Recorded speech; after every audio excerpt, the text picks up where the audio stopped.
this unit has deepened my understanding about inclusive education and how to support children with exceptionalities.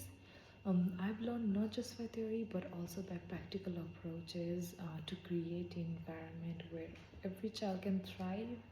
And in this video, I would like to talk about 5 key learning that I have learned throughout this unit. So the first key learning is inclusion is a right-based ongoing practice.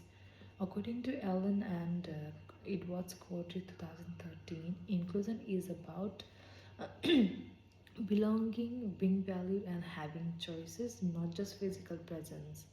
Um, it's grounded in human rights and social justice, meaning we actively remove barriers and challenge discrimination. This has shifted my thinking about thinking from inclusion is a setup to inclusion is a daily reflective practice. And the second key learning is um, second key learning is legislation and policy shape inclusive practices. I've learned how international conventions like the Salamanca Statement 1994 and the UN Convention on the Rights of the Child 1998 commit us to inclusive education. Australian frameworks like the Disability Standards for Education 2005 and EYLF guide how we create and make reasonable adjustments and uphold equity. This has reminded me that advocacy is not optional; it's the part of my professional and legal responsibility. And third key learning is teamwork and early intervention are essential. I've come to appreciate the importance of allied health professionals, families, and inclusion agencies to support children effectively. Early intervention initiated as soon as additional needs are identified can make significant difference in child's learning and development. Child's learning and development. Now I understand my role includes connecting families to the right support, not just delivering curriculum. And third, and the fourth key learning is understanding diverse needs leads to better support. So I've learned how to support children with sensory impairments, physical disabilities, disorders, trauma, and giftedness.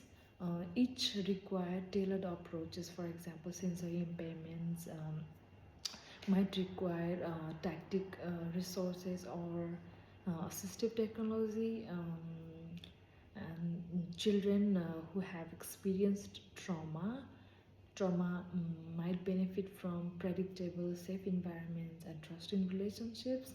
Gifted children need challenge and enrichment as well as social emotional support to avoid isolation.